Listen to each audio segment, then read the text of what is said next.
And here we are, the set we used to use, and I feel very comfortable here trying to look like Johnny Carson.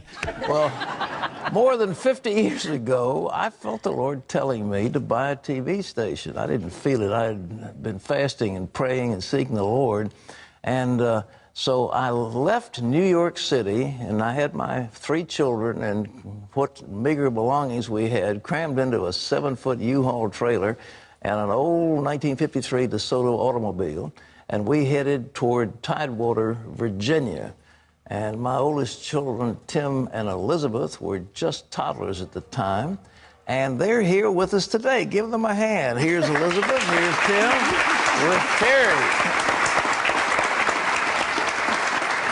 And Tim, we didn't have any money, and we got a bag of soybeans. And I understand as a kid, you really loved soybeans, didn't you? No comment. Actually, I've heard you ruined them all for life in the soybean department. I actually had a time when I tried to be a vegetarian, and I realized the only source of protein, or the best source of protein, was soybeans. That ended my vegetarian time pretty quick. Elizabeth, how about you, honey? You want to talk about those early days? Well, I actually like the soybean pancakes and waffles that you made. Yeah. They're delicious. Well, that's because of the syrup. The syrup. Well, we used to have to make fake syrup because we couldn't afford the real stuff. So your mother was very good at having whatever it is. She was very creative. Yeah, very cooking. creative. What are your memories of those early days? Well, most of all, I remember the joy that you and Mom always had, even without anything sometimes, and I knew it was hard to get a meal on the table. Yeah. You and Mom just made it seem like life was fun, and it was an adventure. Well, it was. It was an adventure. I mean, it used to be, boy, if we could get 29-cent bologna at the butcher store, grocery store, that was a great prize, you know, to alternate with the soybeans.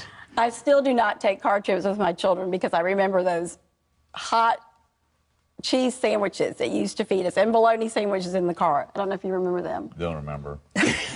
Just as well. I think that's called a block. Tim, what else? I'll tell you, seeing this set has brought back a lot of memories for me, just because of the time I spent doing all this stuff. Working. I don't think I helped build this one, but I remember putting up insulation in the studio where this set used to be. Yeah. And because you didn't want to hire real honest-to-goodness contractors, so I think I got paid 50 cents an hour or something, and I'm up there getting fiberglass insulation off all of my skin when we're knocking it up in the rafters. In fact, all the poor guys who were on the set design team were up there hanging insulation and putting burlap over it. I remember that. OSHA's going to get after that. I know, you better be quiet. We better not let OSHA ever come near that old studio. Is run on that, I hope.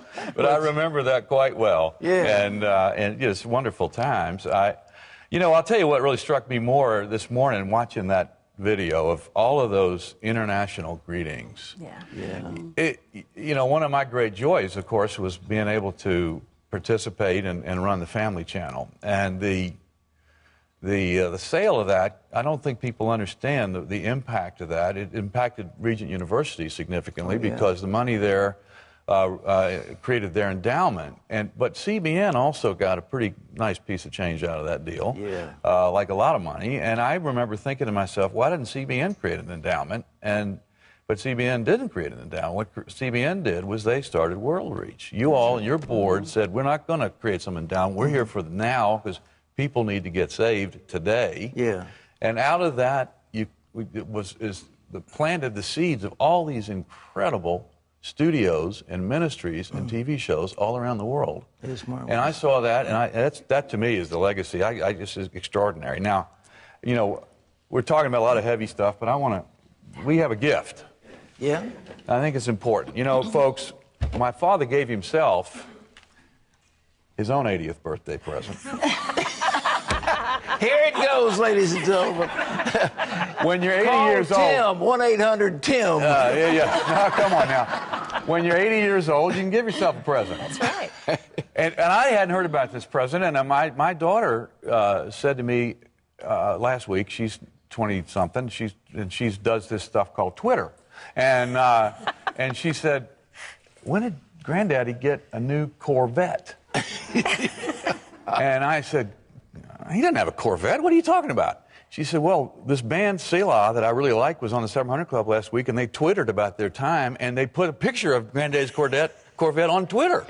You are on Twitter. Hey, am I cool? Does that make me cool? I am The cool. coolest granddaddy All right, in the 80 world. years Your old, grandchildren are very concerned about this. All right. Because you've now had knees replaced and you've had your heart thing done, and they're really worried about your brain. And so we're bringing out of retirement, just for you, the Family Channel helmet from the Family Channel NASCAR team. That's fantastic. What a great present. Oh, my goodness. Hey, that will really make that red. It matches the color of the It red does, I Corvette. know. Yeah, that's right, Thank folks. Bright you. red. Yeah. Goodyear fam. So That put was- that on and protect the brain trust, will you? There's a little thing here where you can put a hose in to get it cool. You want to cool your Absolutely. brain. Oh, that's not. There Tim, you I am go. simply humbled and honored to have Happy birthday. Happy birthday.